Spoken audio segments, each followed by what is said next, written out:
Okay, let's begin. So, today we are doing Malaysia. I've never done Malaysia before. I asked Shivani to send us some reference images since she has been there now for how long, Shivani? 23 years, I think. Oh my God. Wow, super. Just finishing lunch, which is why I'm not on camera, but in a Not a minute problem. I'll be joining. Not a problem. So, yeah, it's always good to know of a place from a person who's lived there because you can then know from the the layer below that which is exposed to travelers. So at any point, if you can, when traveling, if you can catch hold of somebody local, just spend half a day with them, it's always fun. For this fortnight, Shivani is going to be our local contact, and I'm depending on her to send the right images, give us the right information, or at least the right direction to get the information we need to do these pages on Malaysia. I think somewhere, at least for me, Malaysia has just stayed in the shadows, like behind the scenes, because of Indonesia. There's so much that we know of Bali and just places over there that somehow Malaysia does not seem to make any impact on us. I don't know why that is. As much as there are so many people who are in Kuala Lumpur, and there is so much stuff that we know of Malaysia, for me, it's just been like a black hole. So I'm very happy to do this. Eager to But know isn't more. it true for Indonesia as well? You only mentioned Bali. Yeah, But correct. actually, Bali. Java. I mean, few things that we Yeah. know are very few. We know only the surface. That's Mhm. right. And if you are lucky to be exposed to any of that, then fine, you'd know more. But same thing with Indonesia also, and the same thing with Philippines also. Ritika's brother-in-law stays in the Philippines. I hardly know anything. I know that it's there, but there's just no information, and obviously I've not explored it myself also. So these classes really help to know more about so many places. So today, just the fact that this leather puppetry is something that is practiced both in Indonesia and Malaysia was news to me. I only knew of that being from Indonesia because when we were in college, one of my friends, colleagues from college, her final year fashion theme was leather puppetry, and she made these fabulous jackets and all with leather puppetry designs. And that's when I found out about this. So we are going to make some images from that. I'm going to share a few of the images. And Shivani, if you can tell us something, you said this is something that you saw at an exhibition. Yeah, it's a craft museum. So I went last week. Okay. And it's really about, like, they had a lot about textiles. So basically, every picture that was there, there was an artist. Uh-huh. The artists are maybe 80, between 83 to like even 95 years old. They're Wow. all from different parts of Malaysia, and they all are specializing in something of some craft or the other. So the first one, for example, that was about embroidery or how that textile was made. Uh-huh. It was, I think this one was from Sabah, Sarawak, right? The first one. Oh, this is Telangana. Yes, it's one of the states, and these are the states which are not familiar to anybody who's not a tourist. For Okay. tourism, they all think it's Kuala Lumpur and that's about it. But this is all the coastal areas of Malaysia and how they're still very local and very conservative. Like this embroidery, which is being done in gold, My like God. it, and it's all handmade. So it was very interesting. This particular craft museum. Stunning. One is all the motifs. So these are the different patterns that they can make on the cloth. Then from a batik perspective, because batik also is very big. And imagine the puppets, the whole thing about it's between Thailand, I would say Thailand, Indonesia, and Malaysia. It's actually like one subcontinent. Right, right. Like Sri Lanka, Pakistan. Correct, correct. Yeah, it's like that. So you'll see that it's overlapping and origin. Actually, we don't really know because it's one because of the trade. Because of the trade. Ashika sitting next to me and giving me the historical lessons. Look at the But designs on this. These yeah, are the sites are exquisite. amazing. It's amazing. This is very like very local. Fantastic designs. My God. Yeah, look at this. Wow. Yeah. Stunning. I was really pleased that we managed to go, and that's what we started doing now to spend more time in museums so that we can learn about this. So this also, I think, is a very curious, I think, aspect of carving and all, no? Making all these Mm, chains because they are made from one solid block and then, but they're still loose. So you could probably move the chains around, correct. chain Yes. link around. Yeah. And this is in wood, I think, na? Yeah, Yes. it looks like Yes. it would. This one, that statue. Beautiful. What a lovely motif And also. they've got really good wood here. It's a different type of wood. Uh-huh. What's the wood called, Ashika? Timber is the wood only, but the local wood. Which one? This all this furniture that is made of because it's very famous here. This one, what you're seeing is East Malaysia. So this is Sabah Sarawak. That's also beautiful. And Wow. they make all this by hand. So and Is it's very woven this or embroidered, do you think? this one is woven. Beautiful. My God, what complex weaving. Yeah. And the patterns, I was just like Yeah. amazed to see it. Yeah, it's a different kind of a pattern, na? The Yeah. motif. Hmm. I'm sure Even it must be connected to some tradition or some god, maybe. I don't know. Yeah, because they're very traditional. That like the how you call orang the ethnic Yeah, uh, Aboriginal, no? they Something. actually yeah they're like Aboriginal. They're really local. They still live like that. Oh, wow, wow. They're not influenced so much this by is just beautiful. Oh my God. Even each of these things can be illustrated. Each of these, I think. correct. If Oh, you it was amazing. So I only took few pictures and only pictures of what really caught my eye. But I was just looking at some of that weave work, the weaving that they do, and the patterns and the stories, because everything has a story about how right. flowers and this and that. It's amazing. We So, must include some of these textiles for when we do fabric illustration next time. We've done mm. charts of the world, so we should do that. And what I'll do is I'll go to the textile museum next time and take like Mm. better pictures for that thing. Oh, this is so This beautiful. is all shadow puppetry. It's amazing. Shivani, how many states in Malaysia? Ashia? 13. 13. I see. Okay. Two of them are called East Malaysia, so you have to take a plane and go there. There's no way you can drive to it. Got So it. and that's the one that's actually connected to what's that big is it Brunei? Brunei. Brunei. Okay, okay. They're connected to Brunei and Indonesia. So they're on the Borneo, what we call the Borneo side. That's where the orangutan is. Yeah. Hmm. Isn't there one point where an island is cut in to two countries? One is Papua New Guinea? This No. is what I think you're referencing, East Malaysia. So oh, it's okay. part of Malaysia, but you cannot drive to it. You have to take a plane. For it. 300. 300 Very kilo. interesting. Yeah, and, Okay. yeah. So it's really nice. So I'm glad we're doing it today. I'm glad too. Something different, something so like it's totally different from the other stuff that we have done before. It's always good. All right, so let's start off with making some of these shadow puppet designs. Let me just share the one that I feel we should do. We can make this one. So you can see lots of colors and it's really dark, but I want to translate this as a shadow. So what we will do is make a frame and color that a wash of maybe light gamboge coming down to a deeper gamboge orange mix. And on that, we will illustrate this with black so that it looks like a shadow.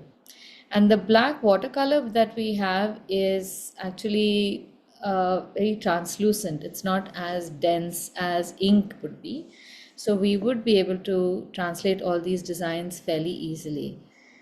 And This will require some amount of waiting while the wash dries and all. So we can attempt this mask. It's fairly simple. Yeah, and I really like the possibility of illustrating wood.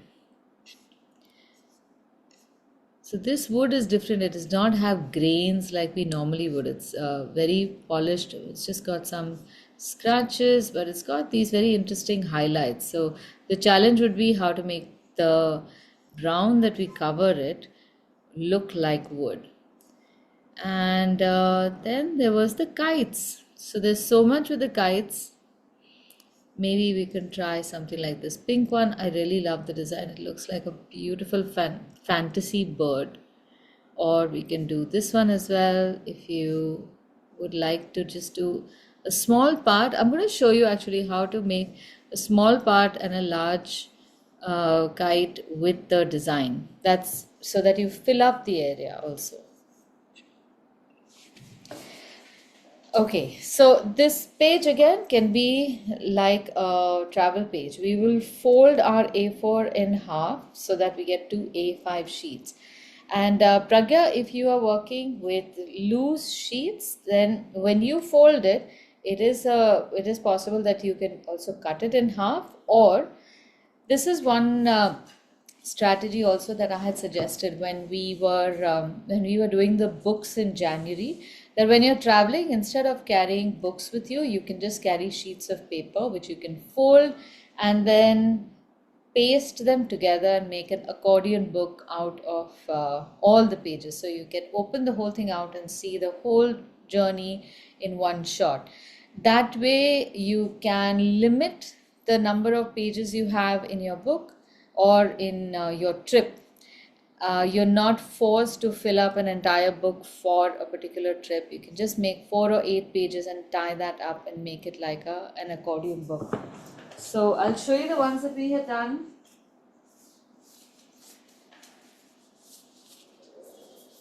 So this was one that we had done last year on Finland. And at some point we will do this again, where all the illustrations were made on A4 size sheets, but they were folded. And each week we made a different bit of the travel. And then the last week we just joined all of that together so that we had this nice open book for one country. And now this also has the other side where you can write stuff but draw pictures on one side. Whatever, there's lots of ways you can do this. I think this is a very good idea. Yeah, so Yeah. it helps to then just have like this one book. You can also frame it like that. You can have a frame in which you have this A4 size opened up and put up somewhere in your living room and keep it removable so that every time you do a trip, you make something like this and then change and then keep everything back into travel size, like just tied up little journals like that. The other trick you can also do is carry a 4x6 blank postcard size paper and make all the illustrations, like also how we're going to do today. The formatting will be such that this can easily be translated into a 4x6 postcard kind of format. And that too, you can write everything about that particular artifact or that story behind that postcard, and it almost becomes like a postcard that you've sent to yourself.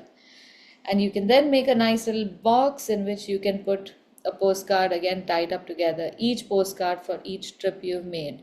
Those can be laid out, they can be individually framed. There's many ways in which you can do travel journal than just putting it in one journal. But for today, we will fold the paper in half. I'll show you how, and then we are going to compose that whole picture like we did the Scotland picture.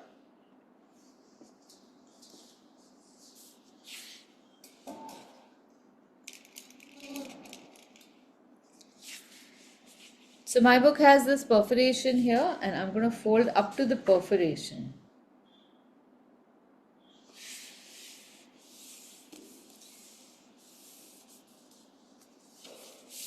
The intent for this is so that you know exactly where the half mark is.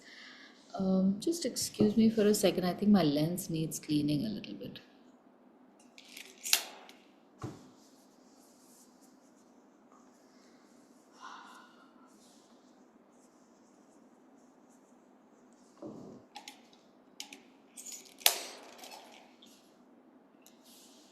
Yeah, there was like that dreamy halo around what I was doing. Okay. So the reason why I fold the page is to give a sense of two different pages. If we were to do this in an unfolded page like we have over here, the composition changes. The center of a paper would be of this paper would be over here, an unfolded paper. But the moment you fold it, that splits and we have two centers. And in that case, your eye will first fall on the right and then come to the left and then go back like that. Whereas on a page like this, your eye first falls here and then travels like this and then comes like that. So it's very important to know these things, because then you can put the most important or impressive illustration on one or the other side and the less important stuff on another side. So we are going to make our shadow puppet on the right hand side because it's fairly large and very detailed.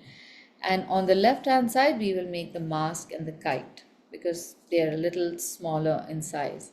And the rest of the pages, a page we will also leave blank to write some words. But there are also some things that you should add into your travel journal, like borders. We have not done that in many places. So this one, we will leave room for a border and then we will look for a suitable border that fits within that double line. Borders really make some pages stand out. Though it's not the border that may be the most attractive, it somehow just elevates the value of the paper. So if you're comfortable with this, you can make a border in pen directly. You can start off by making a line about a couple of millimeters from the edge. That line is going to wobble. Let it wobble. You don't need to make a very straight line. Don't use a scale for it. If you are unsure of your line, then use a pencil and make a light line, which you can then follow and make your line in pen. I'm going to use a 0.3. You can use a 0.2 or a 0.3. So it's a reasonably fine line to make this border.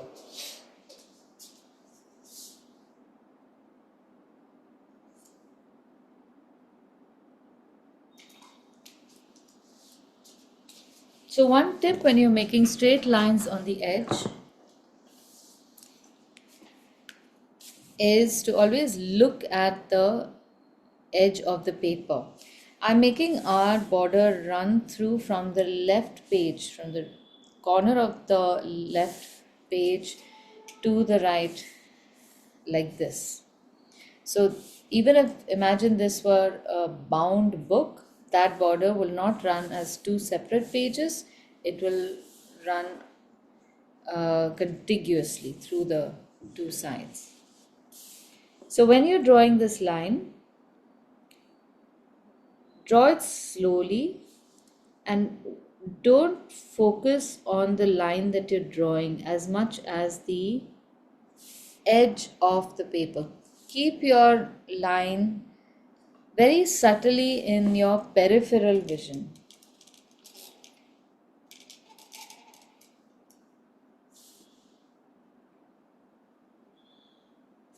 Also, when you're drawing this line, don't hold your breath, don't bite your lip. Rotate the paper around and keep your book in the most comfortable position for your hand to move. glide your hand as your line progresses.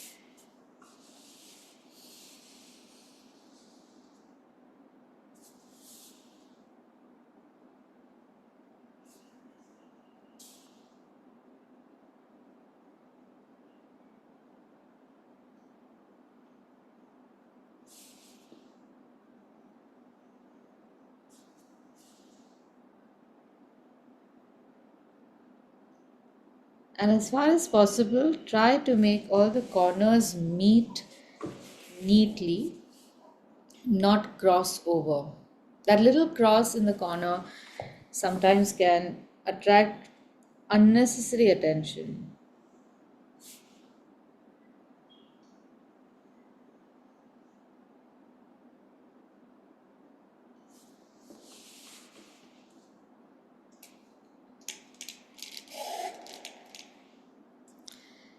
Now, the second part is a little tough. So, here I would advise you to draw a line with pencil, maybe just with dashes, a certain distance away from the first line. This could be about 7 or 8 mm, less than 1 centimeter. We don't know what kind of border we're going to make, but we know that we don't want to give more space than this. You can also go the other way around. You can decide on the a border being very elaborate and make it really thick also, but do it as sometimes you come across a design which you really have to take back home. Then, in that case, of course, leave a larger space, and the border becomes the more important factor in your illustration. The reason why we draw with pencil is so that we can ensure that we leave the same amount of space from all four sides. And very often our estimation of distance can be totally off. At least mine, I know for sure. By the time I come to the fourth side, sometimes my lines become too thick or they become too thin. In this case, they become slightly thinner than what I've drawn on top.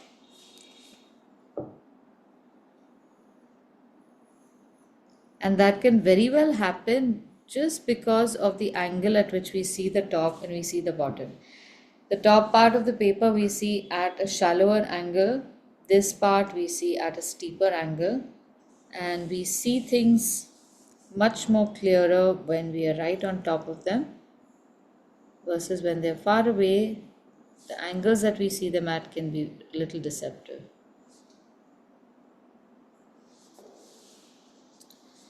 Alright, so once you're sure of this, you can make the second line. And this line, if you want, you can make in a thicker pen also. So then that becomes a much more formal order. I'm using a 0.8. You can use a 0.8 or a 1.2. Anything to make that differentiate. Now, this is also, again, most of these are just a design choice and my design choice.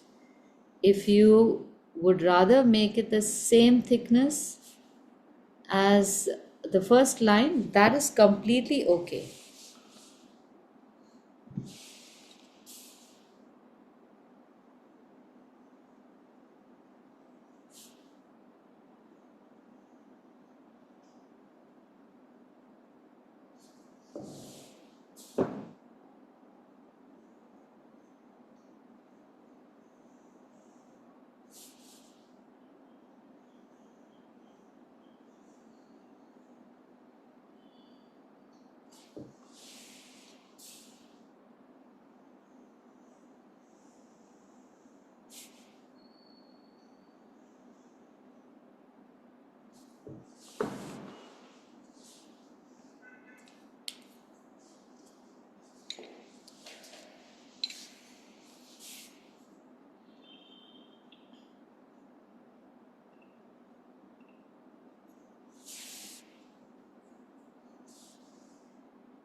Now for the puppetry, we can make, we can actually just make a loose wash on this entire page also that bleeds a little bit onto the left if we want to, because usually I think these shadows are cast on a very big curtain, so you won't see it as a frame.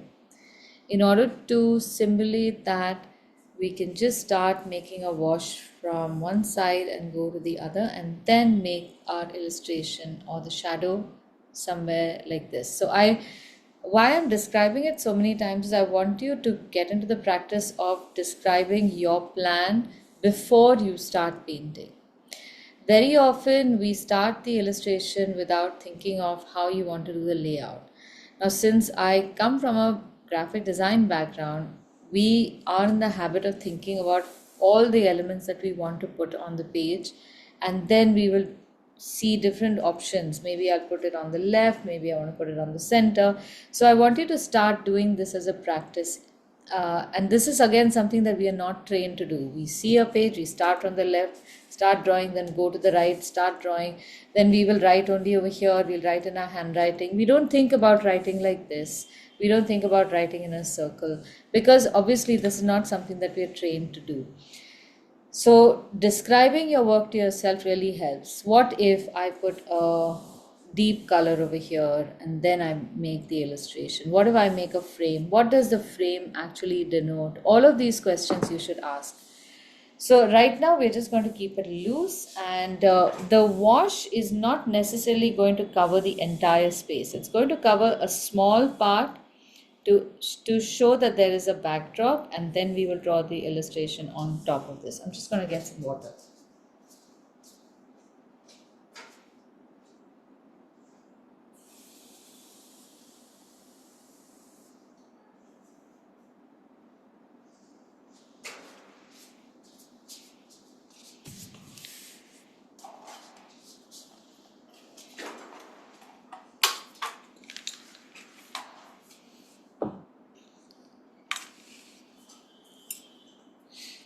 Now, when you're making washes also in the background, you might be tempted to make a very multicolored backdrop as well. I personally feel that the colors, even if they're many, should remain closer to each other on your palette, and also they should mean something. So, like in this case, when you see pictures of the shadow puppetry, you'll see that the curtain behind which this puppetry takes place, that is backlit. That is where the shadows come from. So if we were to make our backdrop in greens and blues and all, that would look really bizarre. But if we use warm tones, that would maybe mimic the kind of lights that they use for the puppets. So you can choose anywhere from these warm colors, leave out the reds and browns. We can use gamboge because it's a nice warm yellow, and maybe a little yellow ochre. And if we want to be really brave, just a tinge of orange, just a tinge. By that I mean maybe just a little bit of a warming up of your gamboge. I've also seen that washes are a little bit of a pain point with everyone. When you make a wash, it just looks like lines that have gone back and forth. That is not how you should address all washes. So when you're making a wash, I just want everyone to observe how the brush moves. Don't paint, I just want you to see this. So our typical manner of making a wash is do this, and then when you run out of paint, you dip in your paint, and then you start from where you were, and then you realize that there is a line between the previous color and the new painting. So then you go back, and then you try to do maybe even it out, and then you still keep doing this. So what you get is this kind of a wash, but that makes the whole picture look really patchy. That's not a very attractive way of making washes. So what you ought to do is identify the area that you want to stain. We are not coloring, we're just staining the paper. and load the brush quite a bit. Hold your book at an angle of maybe 30 degrees and just dump the brush onto the area that you have more or less identified to stain. So you are only going to bring your brush in contact with those spots, and you will move the brush along with the liquid that comes towards the bottom, because you're holding the book at an angle, directing that liquid to whichever direction you want it to go. So I press the brush down, I load it a lot, I deposit the color here. When I deposit the color here, you will see that liquid come down because of gravity, and then you redirect it. Then you reload the brush before it dries out completely. This is like taking your car to a gas station before you run out of gas. And then keep doing the same thing. Even when there is some medium in your brush, load your brush and go back into it. So I want to demonstrate this because I've seen a lot of disappointed people didn't get their washes right. So I want you to see this. Book at 30 degrees, my brush is loaded, and also here I've not made a pool of color. I'm picking it up from the cake itself. This can be a little risky, but I want you to observe the movement. Water, cake, stain, stain. I need more pigment, stain. I have an idea of where I want the color to go. I don't go backwards at all. If the color is wet, I can do all sorts of things. If the color has dried, then stay away from it. Load, water, load. I'm not leaving any brush marks on the side. I'm not going back and forth like that. If you want to make it even, you can still do the same thing, but without leaving brush marks going sideways.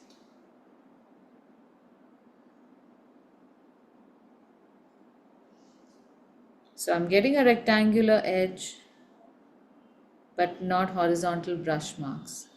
And then as you come to the bottom, same thing, I'm going to add a second color also, just to create some warmth, maybe some denser color towards the bottom, and finish it off in a non-straight line, and then leave it. Don't touch it. There are patches. There are some places the color has not sat evenly. Don't try to even it out. And all the extra color over here will just flow into the earlier area and just settle down. Okay, so give this time. Don't rush through it and don't get nervous about it. It's just staining the paper. And this paper is ready to be stained. It wants to be stained.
I think you should be done by now. Done? If you're painting any more, then maybe you're overworking. So if you feel the need to correct anything for any reason, wait till your first layer dries. In my case, I feel I have a little more head space. I'm not going to do anything about it, but if I felt that maybe this is too much and I want to make adjustments, I will wait till this whole thing dries and then do the exact same thing one more time, adding more color at the top first, or I could completely turn this around and make my wash from the other side coming down to this side. As long as your first layer has dried, you can do anything on top of it afterwards, the same way, without dislodging the earlier colors. Now, while this dries, we can make our mask over here. Now, we must also learn to visualize how the final picture is going to look. I'm going to make my figure over here, and maybe I'll write leather puppetry or something like that. Maybe letters hanging from the top saying leather puppetry, and part of it will come here, and the rest of my figure will come here. So the mask I can make maybe in the top left, which gives me some room on the right to write about it, and then I can make um, the little kite over here pointing in some direction so that I can get this nice flow of my illustrations as well. Before you do anything, also try thinking about switching it. What if I make the mask here, start the writing from here, make the kite here? Even that can work. So always think of at least one alternate composition before you start drawing. And once you've started, don't doubt yourself. Just continue to do it. Right, now we are going to make this wooden mask. It's fairly straightforward, but as you see it in the photograph, this mask we see from the side, which means that there are certain angles that we have to just keep in mind. The top is not horizontal, it's slightly lower, and the bottom is also not horizontal. You have the curve on the left a little shallower, the curve on the right a little deeper. So either you can just flatten this whole thing up. Don't draw perspective. Keep it simple. Or you can try perspective, in which case you need to note things like these. Where do these lines go? I think the eye level would be somewhere here. Everything on top of it would be tilting upwards on the left and everything below. It's a very subtle perspective, so I don't think even we should bother with it. Even the eyes are not in the same line. Yeah, they're not in the same line and they're also not the same. Like this one you see up front, this one is more of an oval. So we are just going to change all of that and we're just going to flatten it. So what we do for flattening drawing is you take the reference only from one side.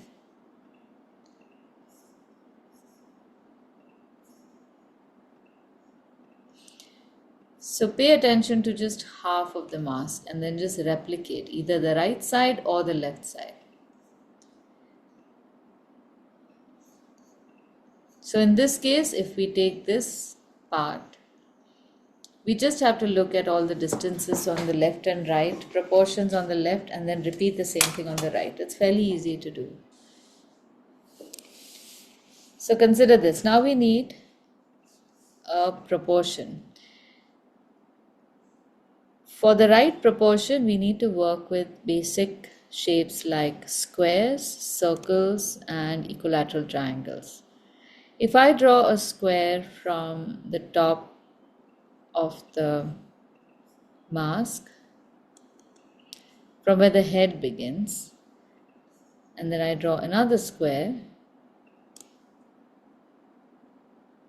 and another square, I get an idea of how much or how tall the mask has to be. It's not 2.5, it's a little more than half.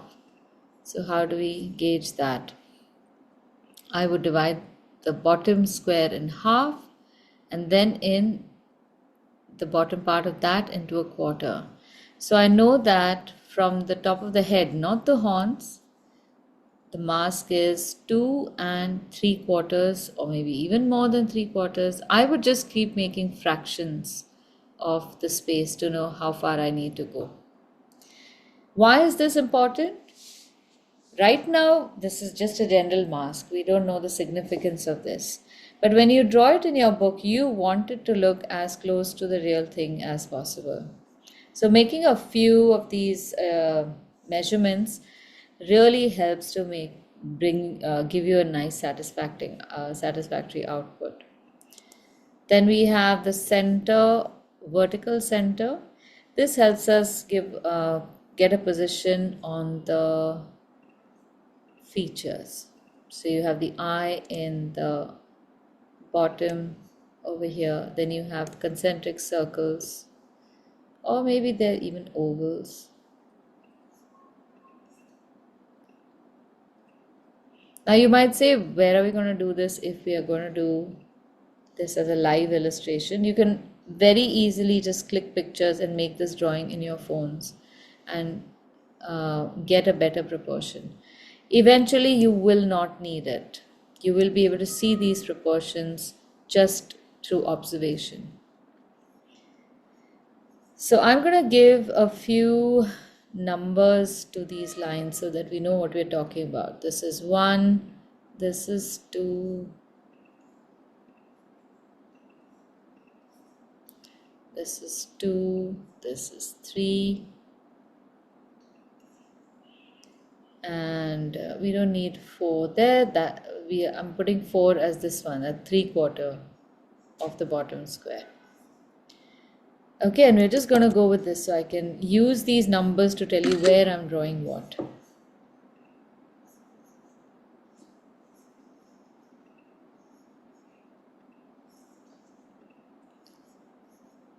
If we had the time and if you have the interest or inclination, try making this illustration without the grid also. Because at some point you have to do that. You will never be able to know what you are capable of doing unless you throw yourself that challenge. So we have to make an oval shape, right?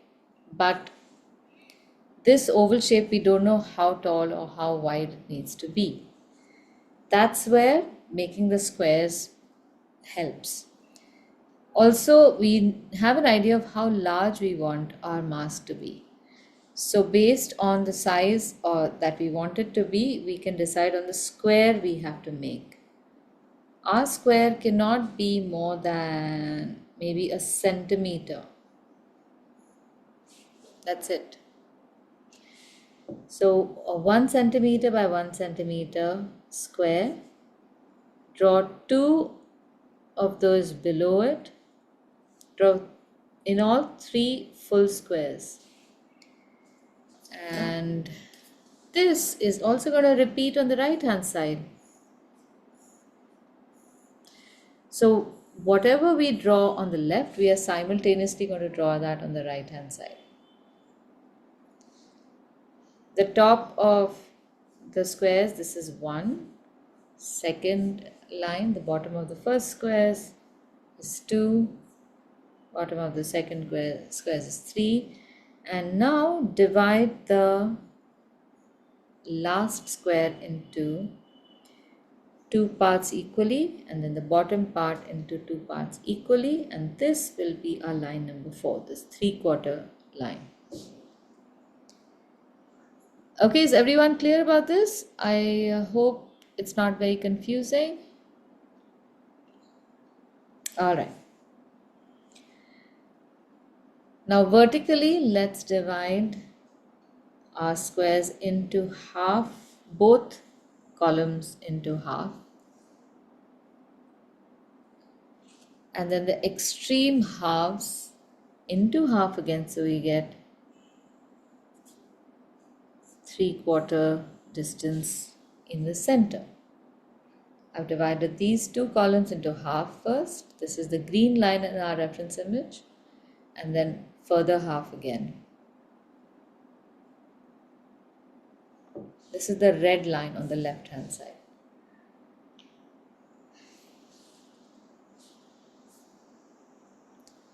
So at this point where the red line intersects line number 3, just a little below that or a little left of that is where our mask, the chin of our mask curves and come towards the bottom here.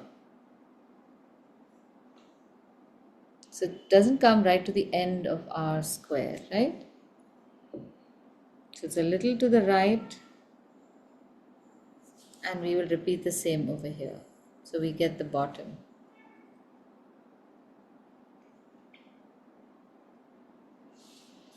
In the top, if we divide the top square into half and then a quarter, I have not drawn this,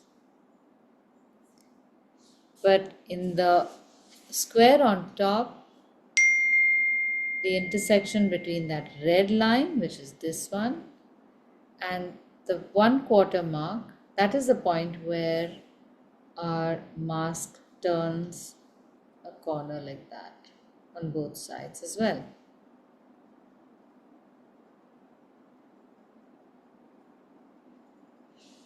And then effectively we can draw a line coming downward for the sides, and at half mark we draw what are like these ears which come and join to the bottom. This is how we get the shape of our mask. Now I have a feeling my squares have become a little short and I might be able to extend my mask a little further also. Now this is all visually being adjusted, so feel free to make that adjustment. If you feel any of these proportions that I'm showing you are not working for your illustration, from what you see of the reference image, you are in charge of your illustrations. Do change that. Now, at the intersection of line number 2 and the center line, that's the line that divides the two halves, at this point, and going well above halfway up that square and coming about a quarter of the distance below line number 2, we have to make a circle for the eyes on both sides, and it goes all the way towards the outside. Right now just make circles. There are a few other lines in that which we will carve out later. Just above line number 3 we have a nose-like shape, so a horizontal line running through the center of the two square columns and a very shallow triangle right there.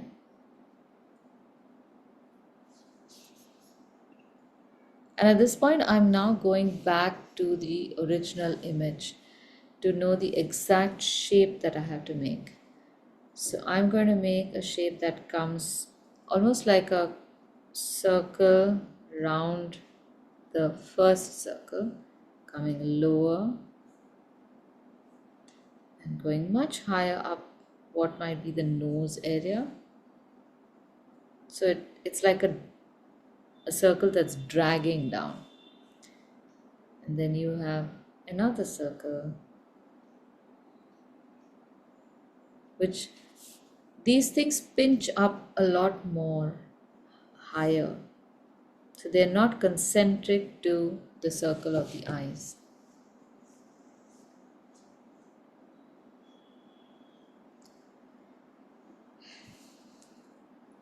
Now along the top and the side there is this beautiful serrated pattern, and to keep it identical on both sides, make each serration separately on both sides at the same time.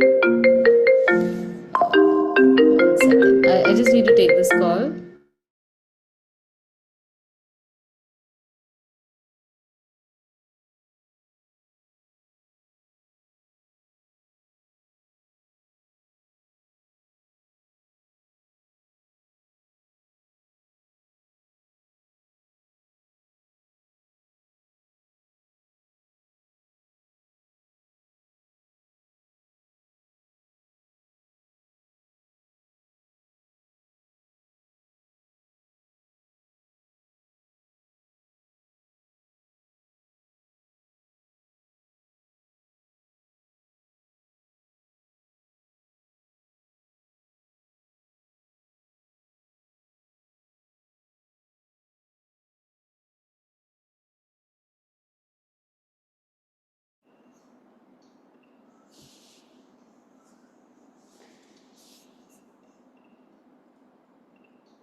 Okay, let's get back. Sorry about that.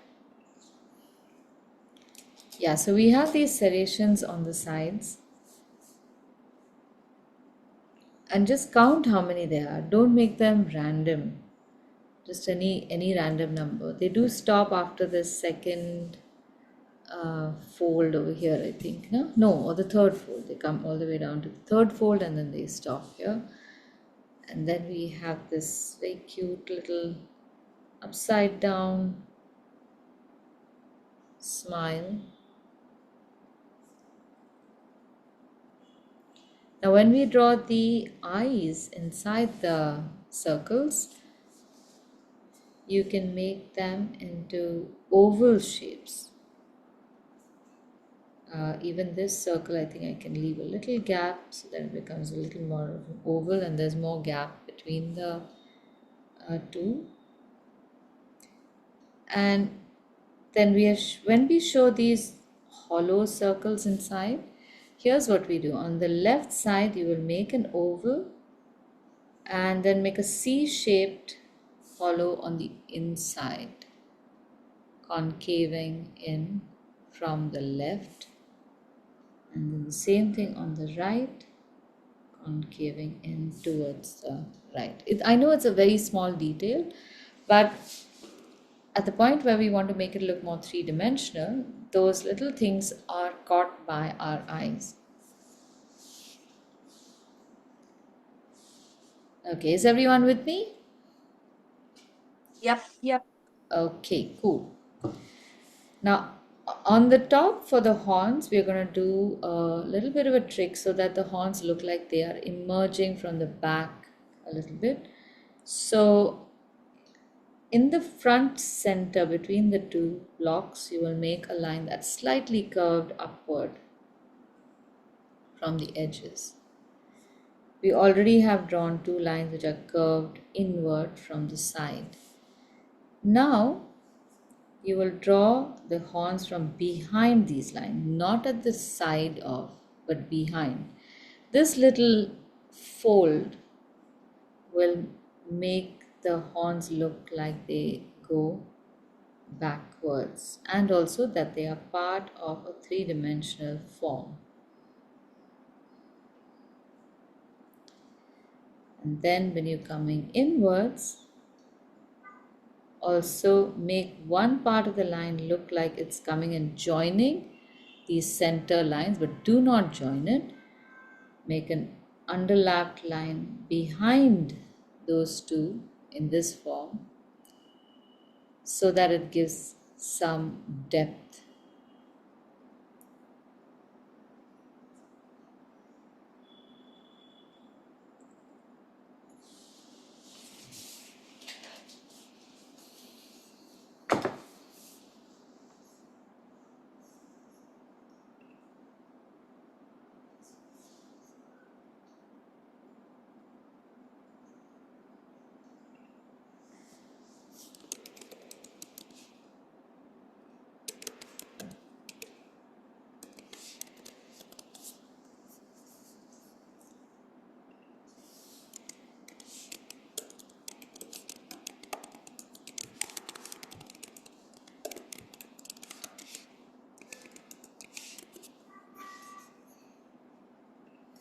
Alright, now once this is done, carefully erase the lines which at this point are looking like scaffolding.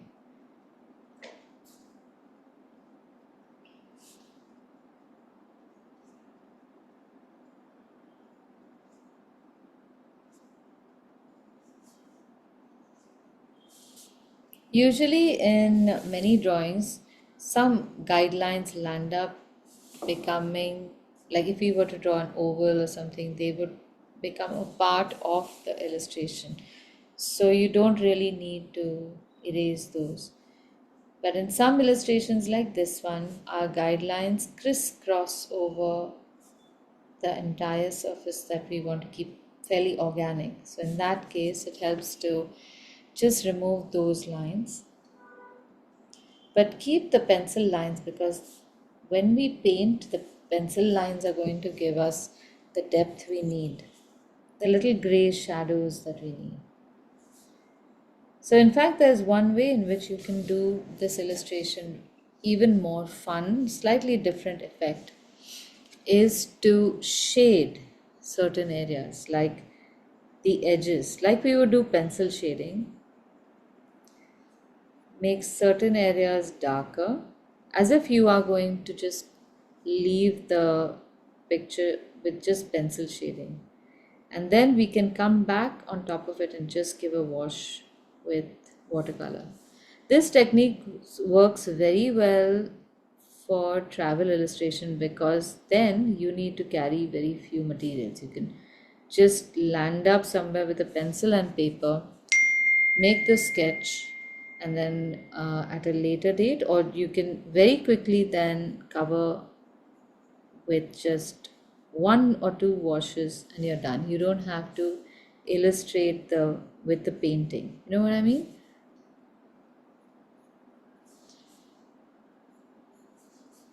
The other advantage is that you can keep working on this even after the painting is done. You can keep making layers of shading before and after the painting has been created. So I'm just looking at the reference image. I'm going to keep some areas highlight, and I'll do this in two different ways. I'll show you with pencil shading on the left hand side, and on the right hand side I can show you with watercolor.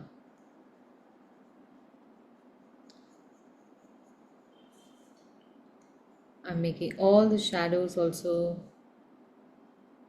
Sometimes I feel this can be a much quicker technique than watercolor, but maybe it's just the subject at hand that dictates that.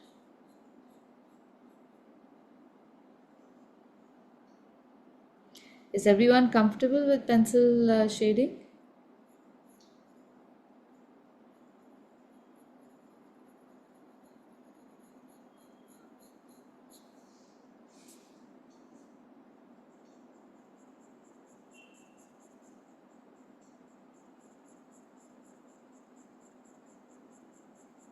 So when you're shading, remember that there is a highlight on the left bottom here.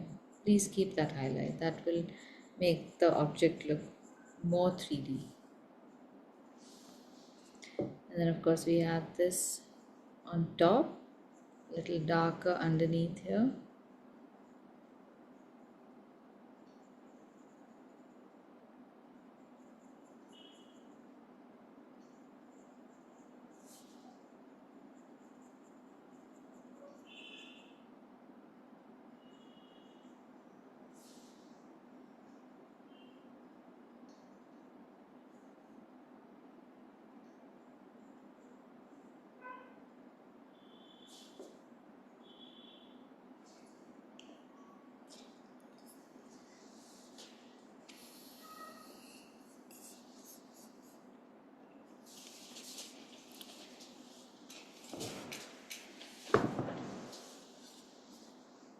Alright, before we paint this now,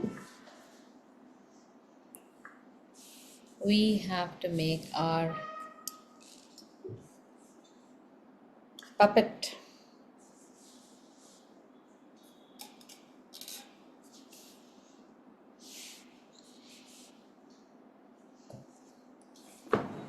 Can we start on the puppet?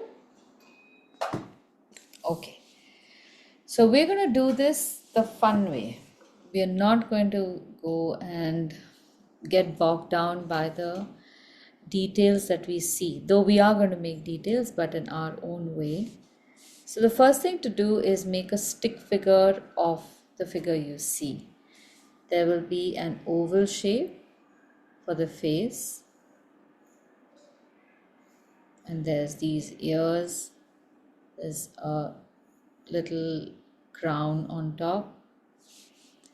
Then the stick figure is like this, from the head to through the torso to the hip is one line, and that line is at an angle, so you can use your pencil to decide on what angle that is. 1 o'clock, between 1 and 2 o'clock, 2 o'clock, 2 and 3, whatever. So make this line is pretty arbitrary and use your fingers to see how many times of the head we need to make the torso according to the reference image. So I feel it is the whole head and the crown.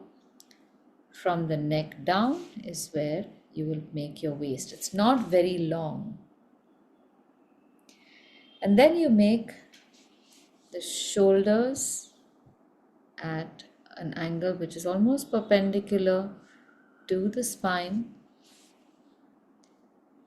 The shoulder comes right below this ear ornament, and then it goes horizontal, not too far, almost as much as the shoulders, and then it comes straight down. So these proportions are all we have to make, proportions of the length, the width, and that will help us position things. So this is where the costume starts from the bottom.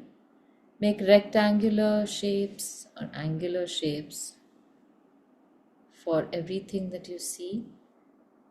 And remember, this is just a graphic anyway, so some things are going to look weird. Just try to keep the straight line straight and the curved lines only as curved as they should be.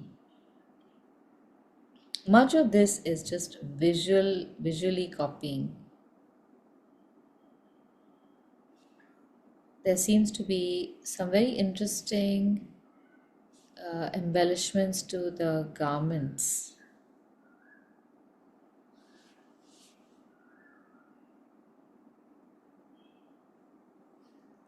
And mark the area in which you have to have that embellishment. Bus. Don't do that. Now look, my shape has gone too far out. So I will bring that in. Two of these pieces here. This helps me decide that my arm can be slightly longer.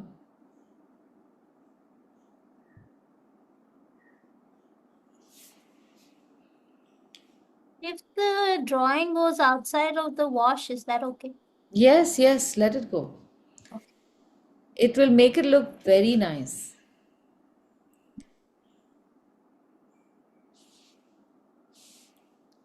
And we should draw this stick that comes through. In one way, that stick gives us a lot of reference. Where on the stick we have the foot, or is this person on a boat also? I think there's a boat also involved.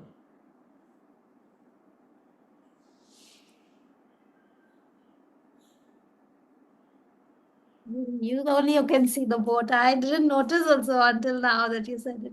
No, it is a boat, right? It is the dragon boat. Yeah, it is a dragon boat. It's crazy. But see, these are the beautiful things in a lot of traditional arts that we are not either exposed to. This is like, uh, I'm sure there's a word for this, but the fact that this is such a huge figure on a boat, the boat is not important. You know who the figure is by the fact that they are on a boat. So it's almost as if Hanuman carrying the mountain. Usually, Hanuman is huge.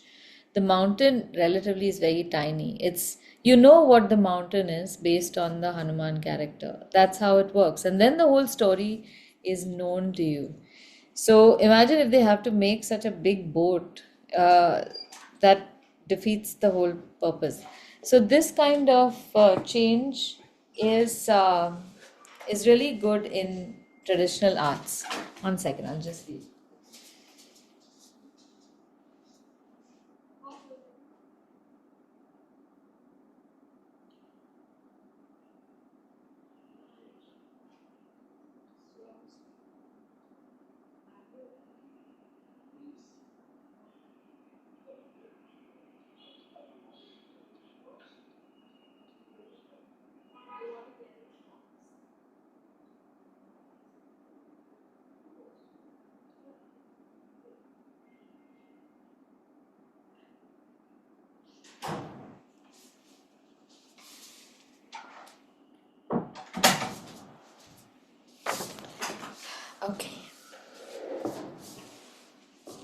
So this time, Shivani, you will have a blast making this because the figure is facing to your side.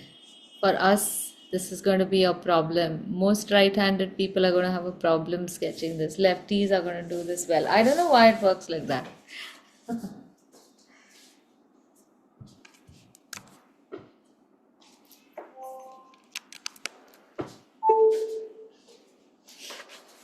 So this is going to be a slow process and you can do this almost as homework. But this is how my process would be. Once you have drawn the elements as stick figures, instead of drawing each bit or painting each bit, you start off with making small things at a time. So now I'm making the necklace and the bodice. It is super fun if you can give it the time. It, I think, is worth. And paint one section at a time before embellishing the other. Now, if you want to, I can just demonstrate how I would go about making the face. The crown has so many embellishments, but we can't draw all of them. Draw just the face bit. Don't worry too much about getting the right proportions of face. It's just a very elegant face with very delicate features. So even if it does not look exactly the same, as long as your features are delicate, you have done your job. That's it. And then everything else you can paint. So I want to show you that as well. And the reason it's going to take some time is because you can paint directly with a fine brush. Now I don't know how the eye is over here, so I'm just going to go ahead and make an eye shape that I think would work.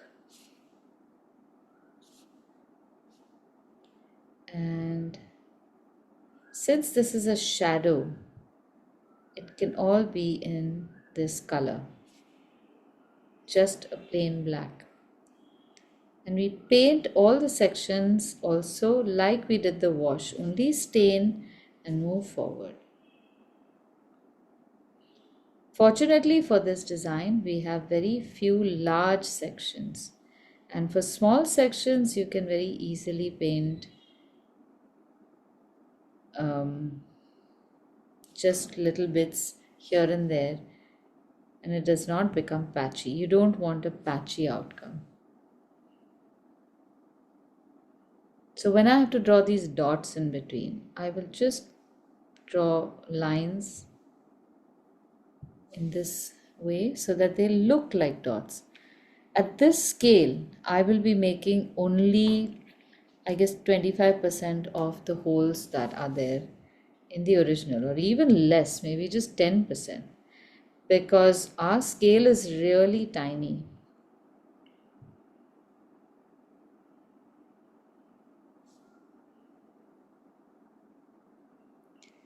And when you have elements with, or sorry, references with too much of detail, it's best to attack small details at a time. So here we have a necklace, which again is broken up. So you can make little square-like shapes, or in that itself you can make circles.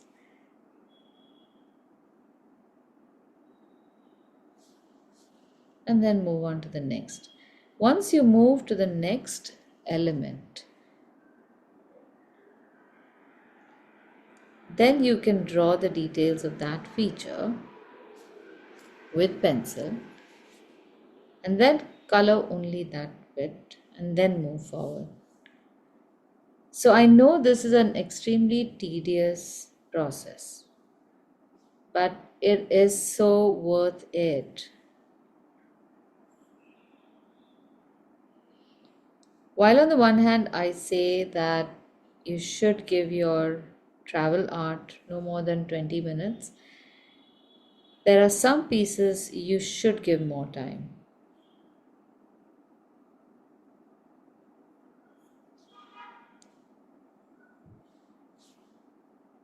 So, whichever lines I'm drawing right now, those lines are what we have to draw in paint. That's it.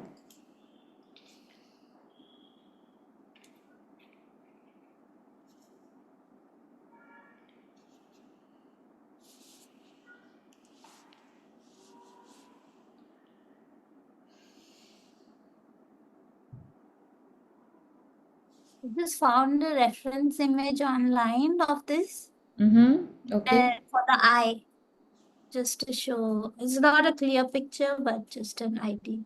Okay, let's see. Have you shared it? Yeah, in the group. Ah, okay, great. Yeah, I think this is good. Yeah. There is a pupil in it. Okay, that helps a lot. And there's an eyebrow also. There is an eyebrow also. I don't know how the eyebrow is seen in the shadows, but No, I think it's just for just to like complete the decoration. puppet, I think. Yeah. Yeah, yeah. It can work. We can make it like this. They are so beautiful. I mean, I'm just mesmerized with the design. And then the shadow, like the Yeah. other one where you can actually see the shadow in the back. I'm thinking, wow, look at how that eye, it's not even matching what you see. Yeah. So amazing. Love it. It's stunning, stunning stuff. How they make it. Like, this is what I love traditional craft and art and all the Yeah. hand, everything is handmade. So when you shared the pictures, I was looking at some references for the craftsmen also. And so obviously all of this is punched and they drill a whole lot of holes in it, and God knows what all is needed. There's such beautiful images of the craftspeople also. So that also is a nice, like when we did Jaipur, in that journal, I have a picture of the block print maker. So I'm very tempted to always draw the maker of that craft.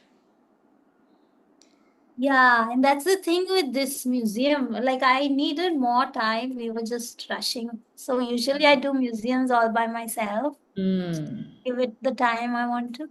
But this, why I liked it so much was they had those artists, like their story, Hmm. and then the art that or craft that they've made. And the one I think was so nice because they were explaining the whole procedure and they were having like, what to say? Like they do this ceremonies Oh, before they even begin doing that. Like they're drinking stuff and they eating. It's so interesting. It was like watch the document. Like you need hours. For yeah, me, I need hours in a museum. I don't like to go with anybody because correct. I feel so rushed or not interested, etc. Yeah, for everyone, museums have different paces, I think. Not Correct. everyone sees it in the same way. And also, there are so many things you don't know what you want to see and what to skip. And true, everyone should be left alone in a museum. All right, now the places where we have these holes, the strategy is to make the area around it like this. I'm making 2 or 3 lines. As much space I have, we're not going to make the whole design. We're not going to be able to. Even 10% is fine. And then wherever you can, like in this case, I'll see if I can make circles, but it's too tedious. So just make lines and break that space up with black lines. These details in the design, as far as we are concerned, are only for our book to look great.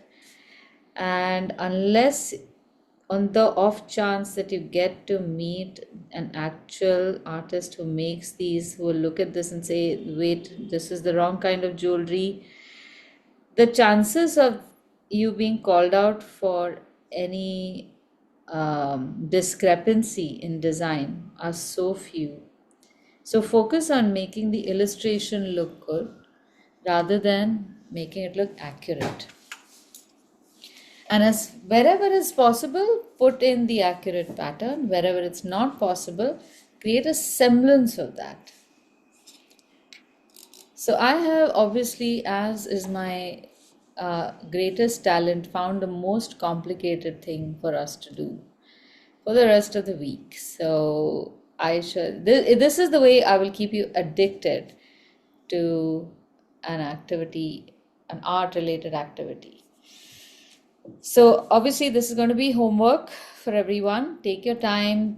Again, don't stress about doing this. We will make the lettering for this next week. We could make the kite next week also, but I want to make the kite in a different manner. Again, that has a lot of design work. So if you want to give this a shot, you can do it. I want to just explain this to you. So for the kites, more than the kite itself, what attracted me was the design behind it. These patterns. And if you feel so inclined, you should try to make some of these patterns just along the border. And as for the kite, we can make a cutout and we can place a cutout like a sticker on top of the border here. So this border is really nice.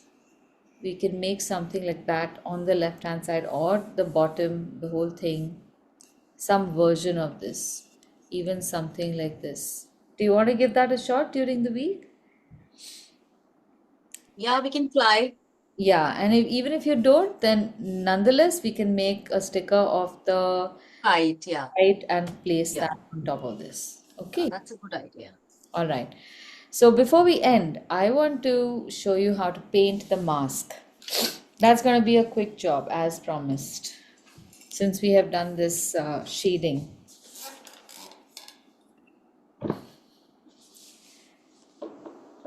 So as usual, when approaching anything in watercolor, don't just think of the finished shade. The finished shade usually is a combination of multiple shades. In this case, our shades are going to be burnt sienna and maybe a little bit of, this is the shade that I'm making. I already have some red, so I'm putting my burnt sienna there. This is going to be my base coat. And maybe a little bit of burnt umber. When you are mixing colors and trying to make a particular shade, instead of making one large puddle, always add colors into one side of the puddle. So you have that entire lineage of where the color is coming from. So this color has a sufficient amount of red and a little bit of orange, so it's vibrant enough. Now identifying the highlights, which there's one big highlight over here on top. There's a slightly dull highlight here. Just paint all over the same color, keeping in mind that there are some highlights somewhere. Whatever you can, leave that and paint around the rest of the sections. Some places also the color is light. So in those places, you can leave the painting, leave it unpainted rather, and then we can merge that with just a brush stroke. So this is how I'll do it. I've wiped the brush and I'm going to merge this with a slightly damp brush so I don't get too much pigment there. And then again loading the brush, coming right back and painting the rest. So those highlights are very important. There are highlights underneath the eye as well. Leave those. There's two on the sides. There's one on the right. Then make the shadow underneath, so that gives you a little bit of a break.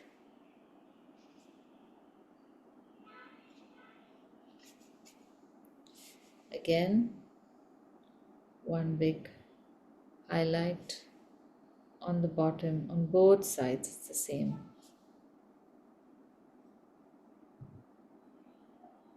Mind you, in this as well, we are just staining, huh? Don't do too much of active coloring. Shadow at the bottom, highlight.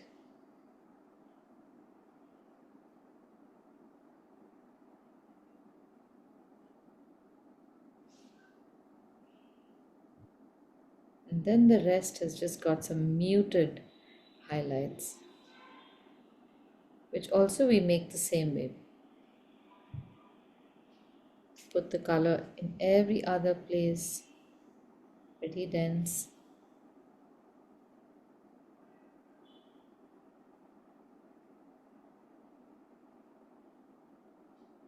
And then just with a damp brush, run over some of the lighter sections.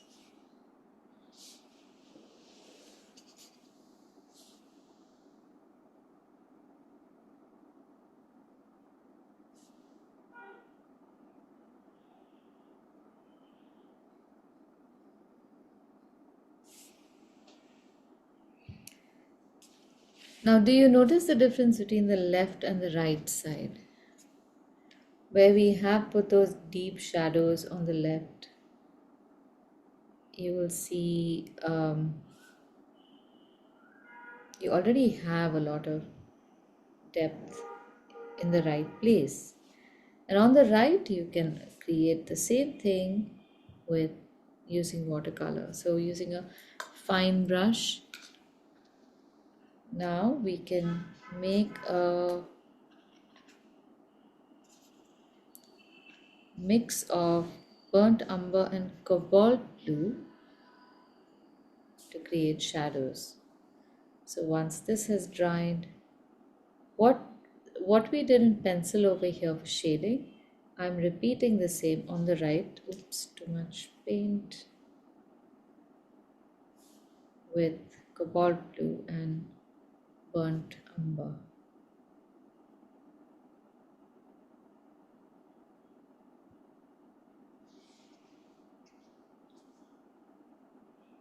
And I can keep making layers and layers of this so that I get more and more depth.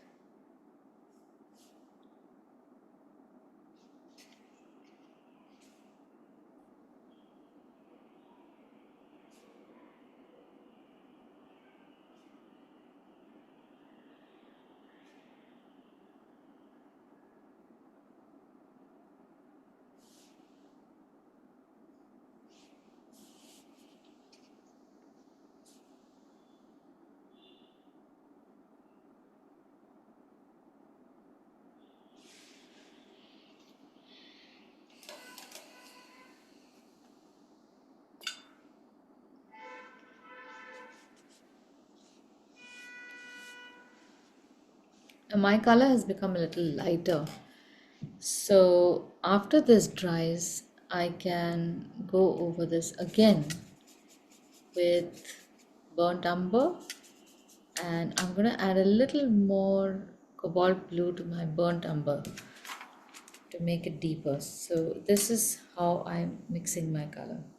In the same puddle, I am adding burnt umber, a little cobalt blue, and I keep looking at the tone I'm creating. I might do with a little bit of burnt sienna as well. You can literally add even blues and greens to change this. Even an orange in this will brighten it up considerably. And then using again a medium to small size brush, you can add more stuff. And every time you add a deeper shade, look at what you can still keep in the original color. So don't paint the whole thing over. Every layer gives you an opportunity to add depth.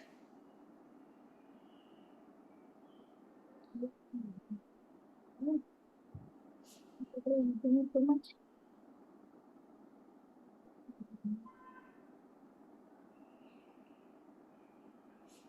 And at every point, like in this case now, I want to fuzz up some of the edges. If this is happening, wipe the brush and immediately just run the damp brush along the edge that you want to fuzz up.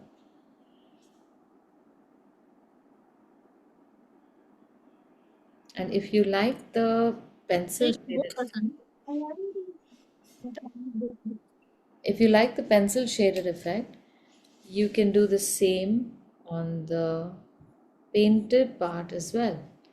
You can add more shading with regular pencil as well.